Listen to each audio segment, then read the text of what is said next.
We are learning more about the second Trump assassination attempt and the accused gunman, Ryan Wesley Routh, and what inspired the 58-year-old to target Trump. The suspect has a history of posting anti-Trump rhetoric, much of it mirroring Democrat talking points. The New York Post reports Routh has repeatedly railed against Trump on social media and posted about his alleged threats to democracy. And yes, that echoes precisely what we hear from Democrats, including Vice President Kamala Harris and President Joe Biden. The suspect wrote, "Democracy is on the ballot and we cannot lose." Sound familiar? Word for word what we hear from Democrat leadership. He also posted, "We cannot afford to fail. The world is counting on us to show the way." And after the July assassination attempt at a Trump rally in Pennsylvania, he posted this to Joe Biden and Kamala Harris. He wrote, "You should visit the victims in the hospital of the Trump rally victims and attend the funeral of the firemen that died. Trump certainly never would show the world what real leaders do." Let's cross now to Florida to speak to Newsweek's senior editor-at-large and senior counsel for the Article 3 project, Josh Hammer. Josh, what more can you tell us about the suspect and how he managed to come so close to President Trump with an AK-47 style rifle? Rita, unfortunately, I do not have any good answers to the second question. I mean, what I can say, which I can conclude pretty close to West Palm Beach. I live about an hour from there, and I'm sure that you can conclude as well, living halfway around the world. The Secret Service clearly has not learned any of the relevant lessons whatsoever from the near miss, the near assassination of Donald Trump in Butler, Pennsylvania in July 13. Now, I saw some people saying that Donald Trump playing a round of golf at Trump International, West Palm Beach, was an off the record, off the books trip. I'm sorry, that is ludicrous. It doesn't matter whether it was on the record or off the record. Donald Trump spends the vast majority of his time in Palm Beach, Florida. And when he's not at Mar-a-Lago, he's probably and usually golfing at that very golf club. It's 10 minutes from Mar-a-Lago. It's his home club. It is inex-freaking-scusable for this to have possibly happened there. As far as the nature of the suspect himself, I think the social media track record, unfortunately, speaks for itself. This was actually a pretty known guy. The New York Times and Semaphore, two very well-known outlets in the U.S., both interviewed him. In fact, last year, he was on Fed's radar because he was traveling to Ukraine, trying to recruit Afghans fleeing the Taliban, trying to launder them through Iran to get to Ukraine to fight the Russians. He was extraordinarily zealous, unusually so, you might say, for the Ukrainian cause. But he was on the radar of law enforcement because he has two prior federal convictions as well, including for one gun charge back in 2002 in North Carolina when he was illegally owning a fully automatic weapon in violation of a Prohibition-era statute from the 1930s. To say this is inexcusable, Rita, I think would be an understatement. It's disgusting. I'm appalled. Thank God Donald Trump is safe. And almost miraculous again. He's been very lucky twice, this time around just because a Secret Service agent spotted the rifle. And you would think that would be a very eagle-eyed individual indeed in a golf course to spot that rifle and to take immediate action. Josh, last night I detailed some of the frankly reprehensible media coverage seeking to essentially blame Trump for the attempts on his life. That has continued. Have a look at this from The Atlantic, saying no other president has used an assassination attempt to inflame American politics the way Donald Trump does.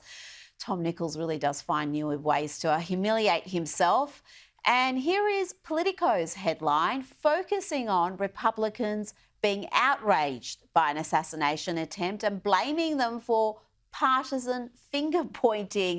Well, there's only one side having its candidate targeted by political operatives in the justice system, not to mention the two assassination attempts in as many months. The rhetoric from the left in this country is absolutely disgusting. Tom Nichols right there, who we were just seeing his writing in The Atlantic, I mean, he is the poster child of TDS, Trump derangement syndrome. But unfortunately, there are many, many people on both the left and the controlled opposition faux right that are speaking right now very similar language. So you had Jasmine Crockett, who was a nothing backbencher U.S. Congresswoman from the Dallas-Fort Worth area in Texas. She was on MSNBC on Sunday saying that, to this day, MAGA Republicans, MAGA extremists pose a unique threat to democracy. Hakeem Jeffries, who is the minority leader of the U.S. House, he had a tweet 2 hours after the near assassination again of Donald Trump saying that MAGA Republicans are the extreme unprecedented threat. Project 2025, national abortion ban, all this stuff, which, by the way, not even true. Donald Trump has explicitly disavowed both of those things. And then Hakeem Jeffries actually doubled down in another post on X on Monday morning. So these people have no shame whatsoever. But to your other point, it has not escaped many of us that the political violence and the attempts to assassinate political rivals, it really is disproportionately, overwhelmingly, I would say nearly exclusively coming from the political left against the right. Floyd Lee Corkins back in 2012, who was a left-wing nutjob who was ginned up by MSNBC, tried to assassinate people at the Family Research Council, social conservative Christians in Washington, D.C. 5 years later, James Hodgkinson tried to assassinate half of the Republican congressional baseball team, almost fatally wounding Steve Scalise in the process. In 2022, Nicholas Roski flew from California to Maryland trying to assassinate Brett Kavanaugh after the Dobbs abortion leak opinion. Thank God he was arrested at the very last minute there. Audrey Hale, the transgender individual who shot up the Covenant School, the Christian school in Nashville, the memo, the manifesto was suppressed. I could go on here. And now these 2 assassination attempts against Trump. But when will there be any accountability for what the left is doing in this country to get people not just to yell at their TVs, but to actually pick up arms and to try to assassinate their rivals? It is disgusting stuff. You are so right. There's been a remarkable lack of accountability for these Democrats who are spouting the most reckless, inflammatory rhetoric. If there were 2 attempts against Kamala Harris's life in as many months, every single Republican, even every single media identity who had been heavily critical of her would be under scrutiny. Their rhetoric would be questioned. This just isn't happening with Trump. And the fact that the suspect's hysterical tweets about Trump mirror what we are seeing from Kamala Harris and many others also in the media, in politics, in some cases, some of it is word for word. And I've got to ask you, Josh, is another attempt against Donald Trump's life a matter of when, not if? How long can Trump play golf, have outdoor rallies? He's been remarkably lucky twice, but as his son Eric remarked, my father is running out of lives here. How many more rifles are going to come within assassination distance of my father? That's what he said, and I'm sure a lot of people are thinking the same thing. I was getting dinner last night with some friends here in Florida, and the topic of the 2024 election naturally came up, as it often does these days here in the U.S. And one of my friends said that she thought that Kamala was going to win. And I said that, no, I actually respectfully disagree. I'm not confident in this, but I think that if the election were held tomorrow, I think that Donald Trump would win, which is my actual stance. And then my friend responded and she said, that's assuming that he's alive. I mean, that's assuming that he is actually on the ballot come November 5th and that they have not taken him out. Look, Rita, I have not personally on the shows that I host or on social media gone ahead and blamed the Secret Service, FBI, deep state, individual actors of sabotage and trying to put Donald Trump in that position. But I've had many friends who have done that over the past 24 to 48 hours. And I have to say, I do not blame them, because this is really starting to look like a bit more than a pure coincidence, isn't it? I mean, if the Secret Service is really bogged down by DEI hires, which I happen to believe that it is, you would think that there would be more high-profile screw-ups on other people other than Donald J. Trump. I mean, there's other data points there. If the problem is systemic to the Secret Service, he would not be the only victim of this gross negligence. How many episodes of gross negligence do we have to see in order to conclude that there actually is something perhaps a little bit more perfidious and sinister going on here? On that first assassination attempt, we have now more explosive revelations about the Secret Service. The New York Post is reporting the agent in charge of the Trump rally in Butler, Pennsylvania, was known to be incompetent and failed a key examination during their federal law enforcement training. This is according to new whistleblower allegations released by Senator Josh Hawley. How can the Secret Service be that incompetent? We've also learned this week their intelligence units were absent from the Butler rally, and even after the shooting, they made enormous errors in not properly securing the hospital where President Trump was receiving treatment. You can understand why people are believing conspiracy theories. It's hard sometimes to believe you could have this level of incompetence.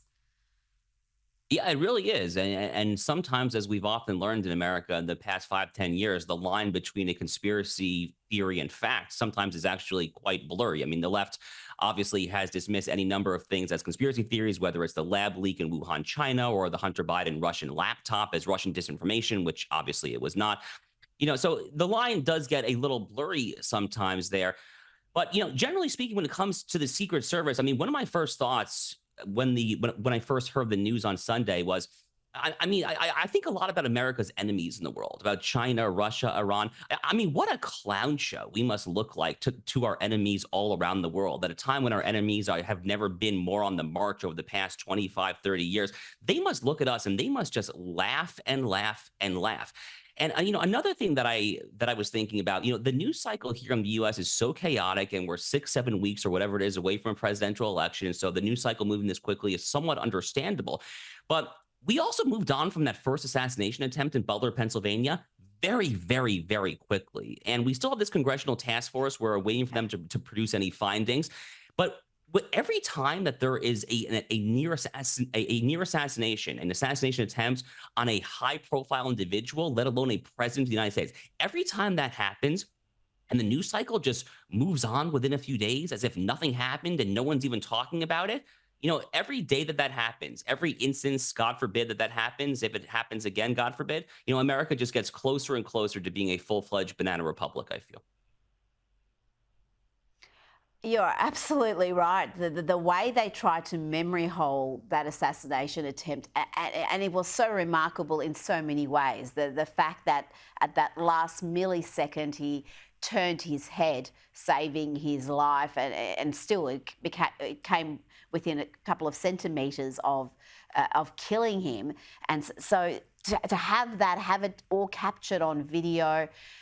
And then to see the media just move on like it was nothing when they're obsessing about January 6th to this day, it just tells you everything you need to know about why trust in the media is at historic lows, Josh. And the US media, I think, again this week have really disgraced themselves with the way they're covering this second attempt, almost blaming Trump and his supporters for being upset about it.